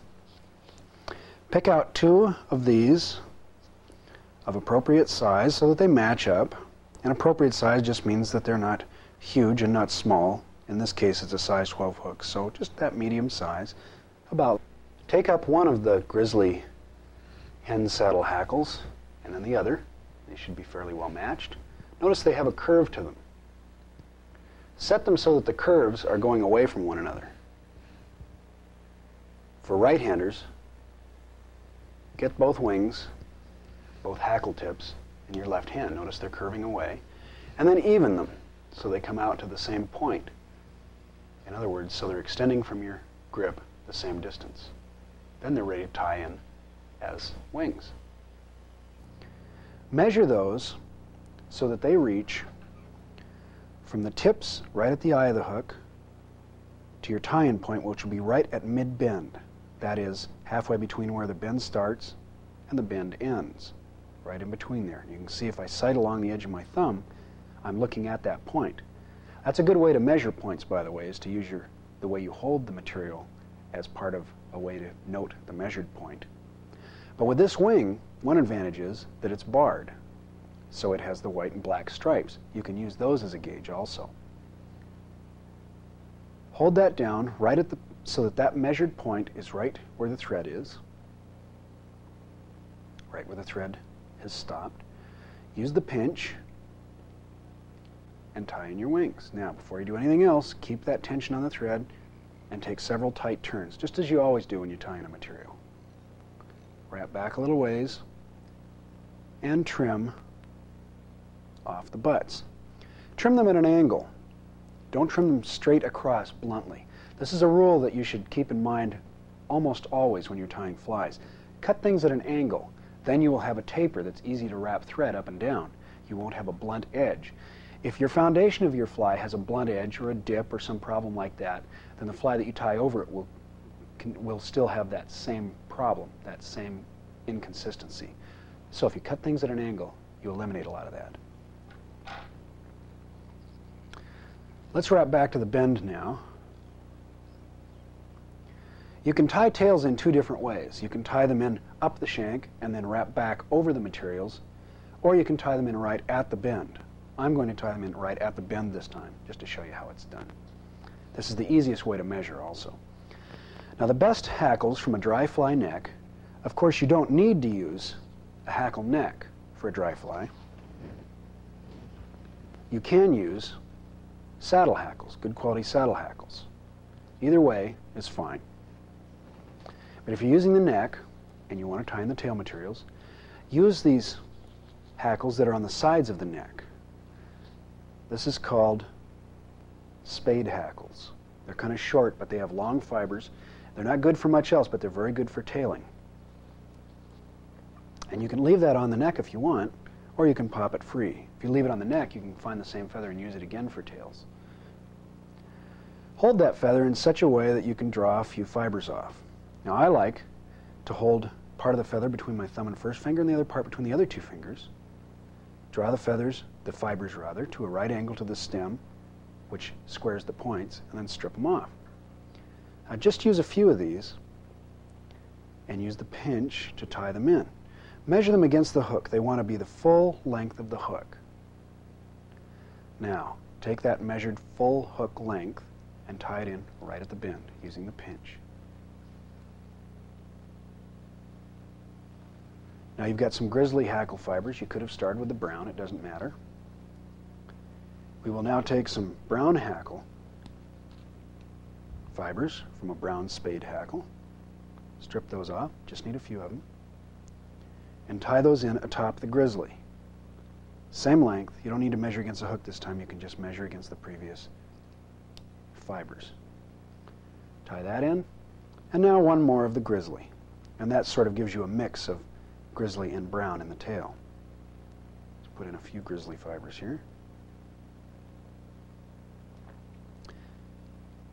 Now when you tie in materials, you have a choice.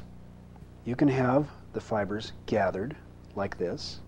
Notice that they're fairly bunched together. That's because I used turns of thread over them that were only moderately tight. They're tied in with tight turns, but the turns that hold them in place back here on the bend are only moderately tight. Watch what happens as I tighten the thread. See how those fibers start to spread out? Now if I do that with hair, you'll be amazed how they'll spread out. You have a choice. I think for a fishing fly, you're probably better to have them spread out a bit. For a display fly, a fly tied just for viewing and mounting, I prefer to have a gathered tail.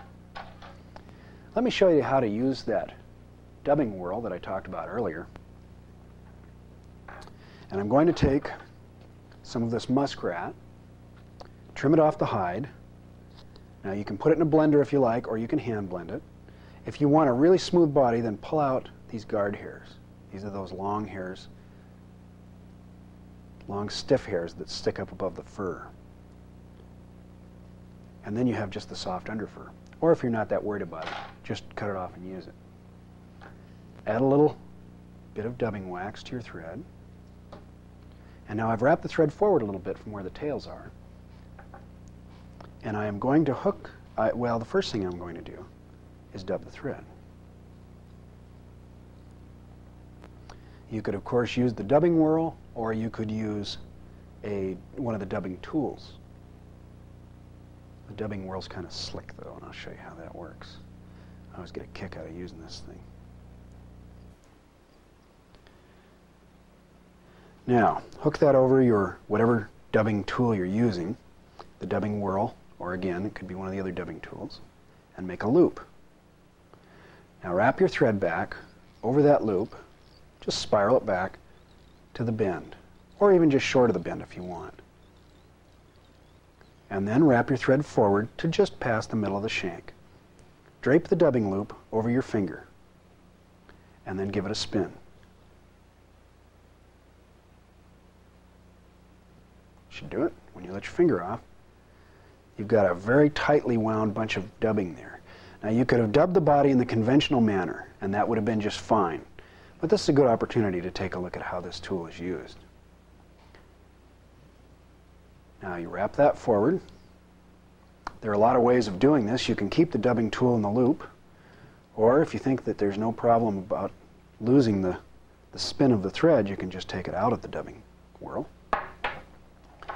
Or you could even put your hackle pliers on the end of this to keep them spinning around and losing all the spin that you put into it.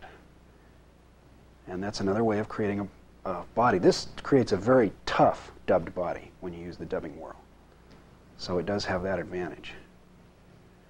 Now again, wrap that right up to just past mid-shank, and then tie off the thread from the dubbing loop using your thread.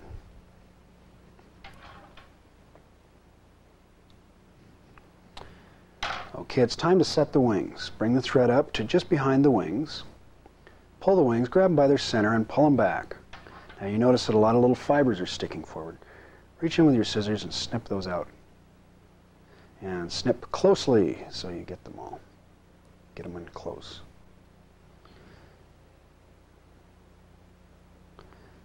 Now take your thumbnail. If you're right-handed, it'll be your right thumbnail, and crease those wings upright. Now you see they're staying up. So pull them back, take a few tight turns of thread right up against their base to hold them upright so that they don't later start to lay down again. And then tug them into position and wrap your thread back to the front of the body. Now this time I'm going to use my base-mounted hackle gauge, and I'm going to gauge a size 12 brown, since it's a size 12 hook, and a size 12 grizzly. And I'll show you a few tricks about making the hackle collar, conventional hackle collar, that I think will improve the quality of your hackle collars, especially if you've never tied flies before. When you strip a hackle, one thing that will help you figure out where to strip the hackle is your hackle gauge. If you'll notice, the fibers start out very large on this one, about a size 8, and then they start dropping down suddenly until we're in the size 12 zone. Now they're going to stay in that zone, and that's called the sweet spot on a hackle, until almost the tip. That tells you where to strip the fibers. You see you have this section where the fibers are all the same length, and then suddenly they bell out, they get larger. That is usually, even in very good hackles, that is usually about the middle of the feather. And from that point down, you strip off the fibers. A lot of people go down as low as they can. They get down just to this very fuzz, and the problem is they have big long hackles and much smaller ones ahead of it. And in a dry fly, that is not such a good thing to have. So find that point, prepare the hackles by stripping the fibers from their base, and then tie them in. You can tie them in together using a light turn, and leave a little bit of extra stem sticking out there. That will help the hackles to wind well. Try to tie in the hackles so they're on their sides like this. Because you want them to wrap on their sides, if you start them out tied in on their sides, you'll find it's that much easier to get them wrapping that way. Wrap the thread forward over plenty of the stem. You don't want those to pop out. And then trim those stems off. Continue wrapping the thread forward. Try not to knock the wings out of position. Take a big spiral to avoid the wings until you get to about 1/16 of an inch behind the eye. Now, one thing with fly tying materials is that a lot of fly tyers are just too darn gentle with materials. This fly is going to be cast at up to 90 miles an hour. If you fish like I do, it'll be bounced off trees and limbs and yanked out of there. Bounced off rocks if you really fish like I do. And these materials have to be able to take that and the chewing of trout. So they're tough enough, believe me.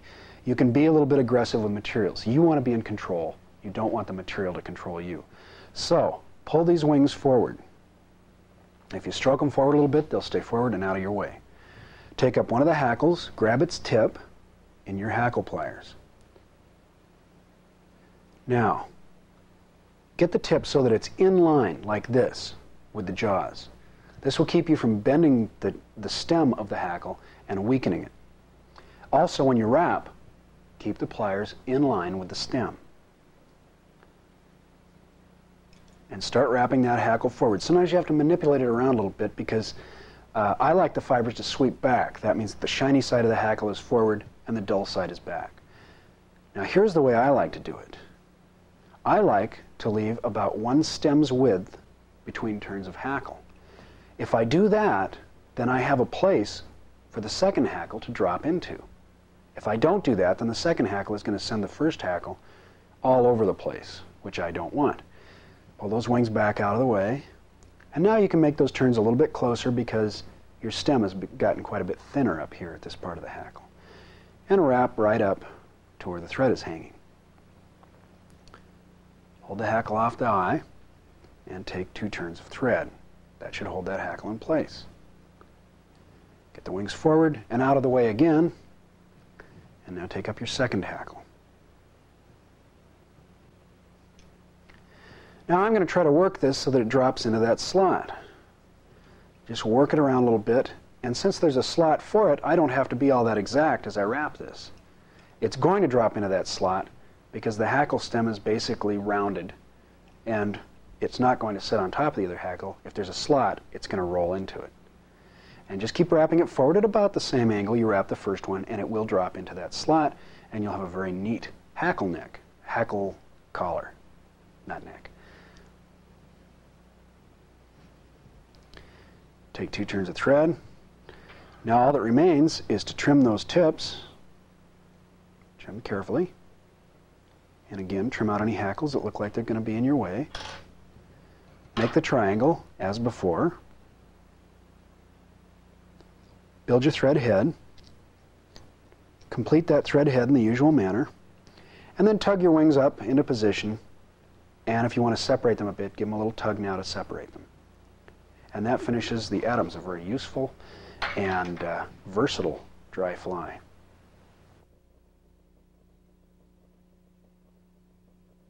Let's take a look at the steps we would have taken in order to tie a hair tail dry fly. Otherwise it would be tied just exactly the same as the Adams, but I'll show you a little bit different on the hair tail and hair wing. First, usually on hair flies, dry flies, you want more hackle. You'll tie in 3 hackles. The other thing you'll do is when you wrap that first thread layer, you'll go probably back to the center of the shank, or maybe even a little further if you want that much hackle, because that first wrap is a guide as to how much of the shank will be covered with hackle. Wrap forward again to just short of the center of that first wrap, and now take your material, whether it's deer hair or bucktail or elk hair, snip some off of the hide, snip it close to the hide, and comb it out because there's going to be a fine fuzz in that. Just a conventional hair comb works fine. We're going to use the hair stacker, and you will see that there's no substitute for this. At least that's what I've seen. And just tap that. You can tap it against your wrist. If you want to drive your family crazy, you can do this. But I think this is better. Another way you can do it is to put some kind of material down, maybe a hide or something, and just tap on that. It doesn't take very many taps. I like the stackers that are wide because I can stack a little hair or a lot. And it's the ability of the hair to spread out that makes it stack properly. A slim stacker will not allow that very well. Tip this up a little bit, as I just did. Take off the cap. Now take the hair out, and you will notice that the tips are all evened. Try to handle the hair as little as possible once it's stacked. Try not to hand it from hand to hand any more than you have to. Measure it against the shank, tie it in same length as the Adams, using the pinch. And you notice that's all over the place, but don't worry, it'll get better. And then wrap back over the hair a little bit, really secure it in there.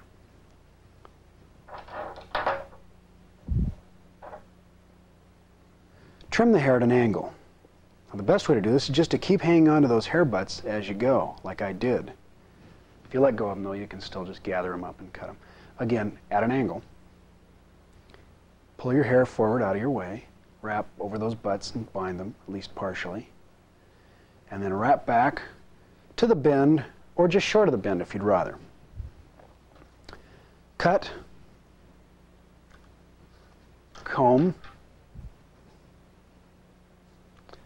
and stack a smaller batch, about half as many hairs as the first batch. Pull out the short fibers and so forth. And when you comb the hair, you want to comb it from the tips out. Just hold it by its tips and comb.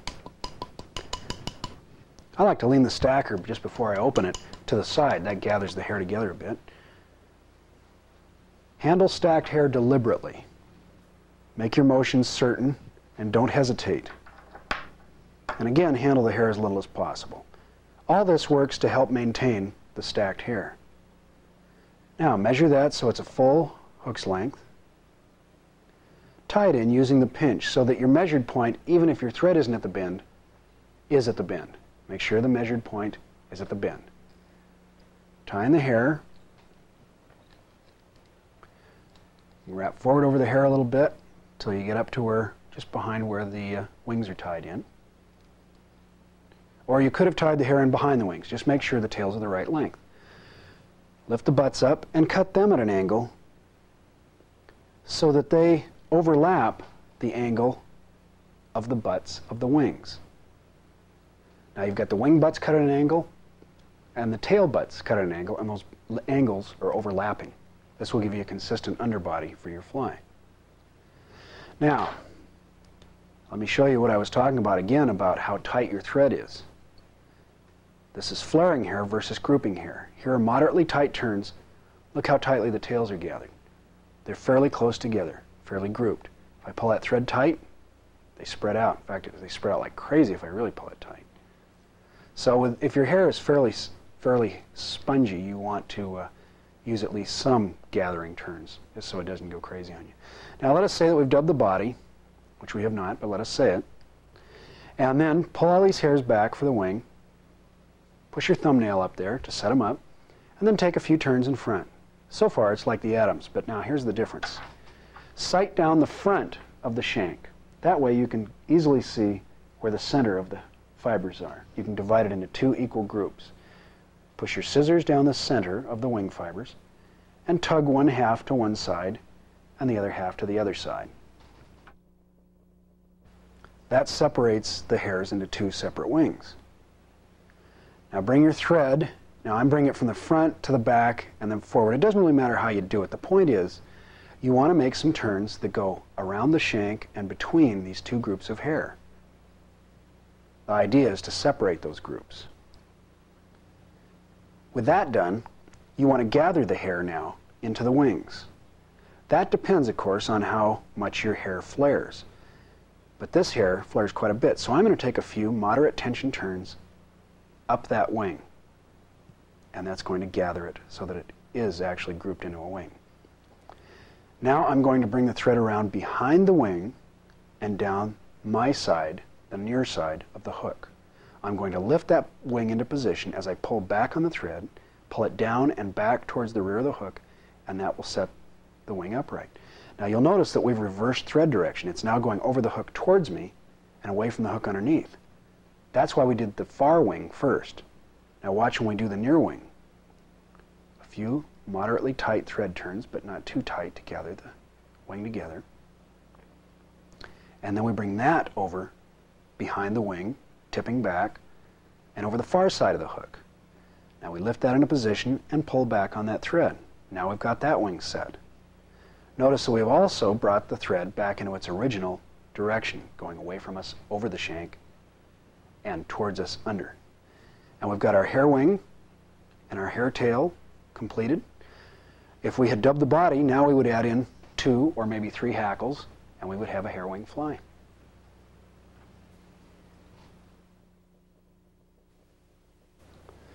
The elk-hair caddis is one of those few dry flies, or flies in general, that could be called ingenious.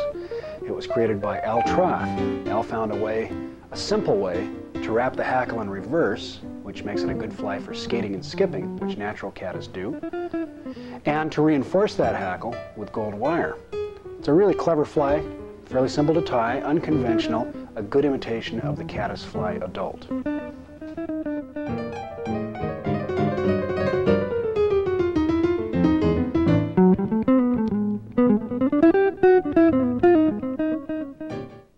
We're using 3/0 thread this time, a heavier thread, because we want to really secure that elk hair wing. And by the way, 3/0 thread would also be a good choice for the hair tail and hair wings, upright wings that we did right after the Adams. Don't be afraid to use these heavier threads. If you have something that you need a heavy thread for, use it. It'll make your fly that much stronger.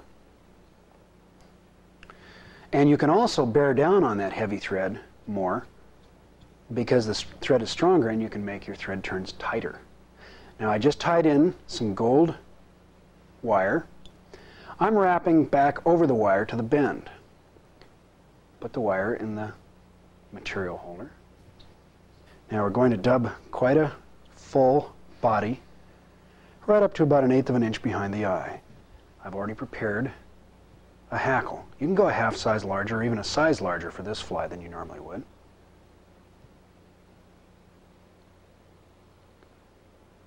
Use a light turn, tie the hackle in on its side with the bulk of the hackle facing back and the hackle's stem facing forward.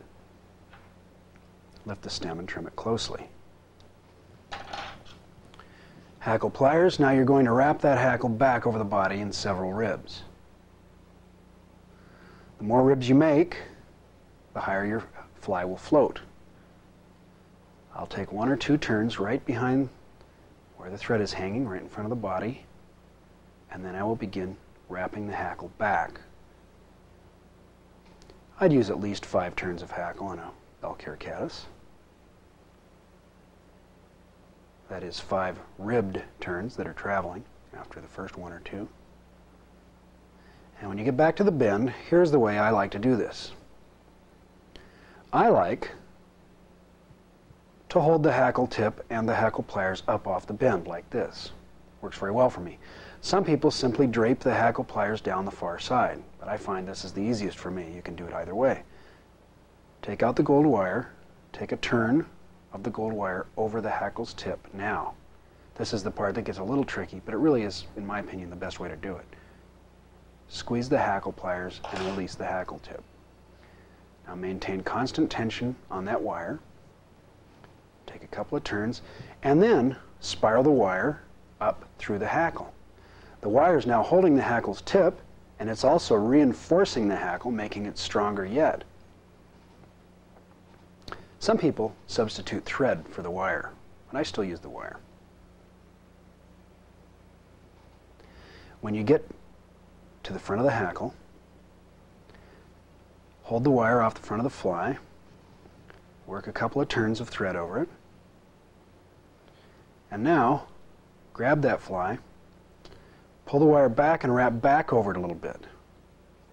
Now the reason I'm doing that is just to make sure that wire is really secured, because it is slippery. Reach in with the insides of your scissors and trim the wire. Now you notice that when I did that, when I was handling the wire, I just grabbed onto the fly. Don't be afraid to grab onto the hook or even the fly as you tie. Especially these lighter wire dry fly hooks and long shank hooks tend to move around. They tend to be flexible, and they're hard to handle sometimes when you really need to put some pressure on them. So just grab the hook and support it as you see fit. Now go in and trim out that hackle tip. This pattern calls for bleached elk hair, which is rather whitish. Here's an alternative, is to get natural light elk hair. You can see that the tips are almost a cream color. And since I have this here and I've got some in my stacker, I've already combed this. I'll just finish stacking it, and I will use the natural light elk hair, which is, to me, just as good as the bleached elk hair. Now you want this wing, it's going to be a down wing, by the way. It's going to lay down rather than stick up like the Adams wing did. You want it to extend about 1/8 of an inch or so on a size 12 hook past the far edge of the bend. Now the conventional way to tie this in, I'll show you that first, is to hold it right there, make the pinch, take a whole lot of thread turns, lift the butts, and then take a few turns, tie off the thread with a couple of half hitches, and then snip these butts. I'll show you the way that I like to do it. I like to measure it. Now bring it up maybe 1/16 of an inch or so, and snip it straight across the eye, right off the tip of the eye. Now, drop that down, slide it back so that that cut edge is just behind the eye. Now make the pinch, and you don't have to go back and trim the butts of the hair later. You can make that head, in fact, as small as you want, which actually depends on how close you can get the thread and make the pinch without going over those cut ends. As you can see here, I've got a small little head. I don't have to mess around with it. And this fly will not have a thread head the way I tie it. It will have just a thread collar. Now, I'm going to show you another way to secure that collar. I'm not going to use the half hitch. I'm going to use the whip finish. Make a half hitch as usual, and now let your bobbin hang. Notice the two sides here. The side that's towards me, actually right now it's the side that is coming off of my second finger, is what I will call the working side. The side that's dropping down to create the X, I will call the passive side.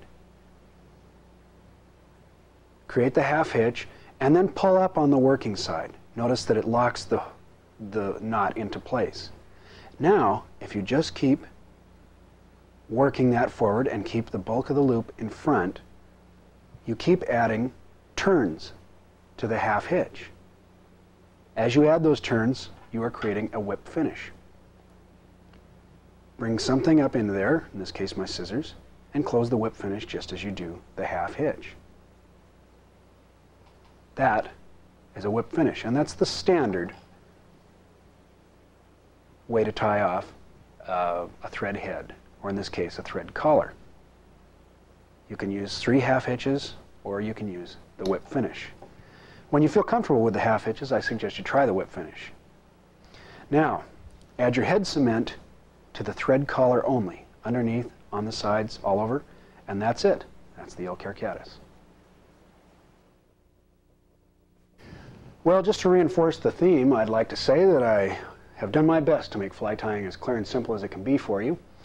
I hope you enjoy it. I've never met anybody who took it up who didn't. And, you know, really, there are not that many serious fly fishermen who don't tie their own flies. You don't have to be a fly tyer to be a good fisherman, but frankly, I think you're missing out on a big part of our sport, a big part of the pleasure of our sport of fly fishing if you don't tie. So now, perhaps with my help, you will tie. Thank you.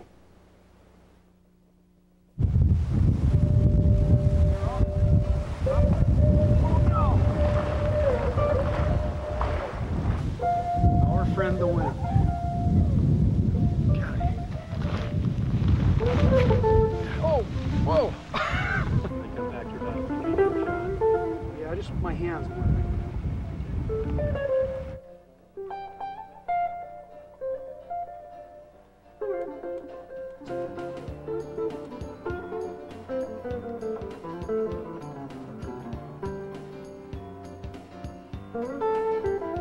I still go with a good old metal bobbin, and the other thing I like about this bobbin over this bobbin over this bobbin, is that this bobbin, are you clear about which bobbin I'm talking about? About is wool. That's wool, yarn wool. The last of the Mohicans. And we have what they used to call rubber Barney rubble.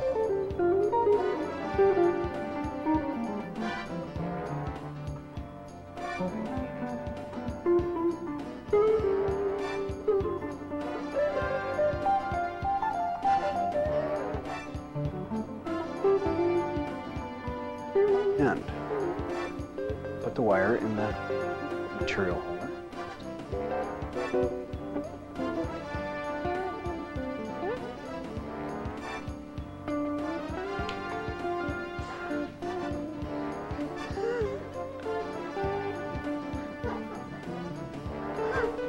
You will find that when you get, then, did I make it clear? Whether your eyesight is good, or even if it's like mine, especially if it's like mine, that you use some kind of magnification. Partly because it really helps you see these tiny flies, and partly because it's just plain stylish. Now, start the thread.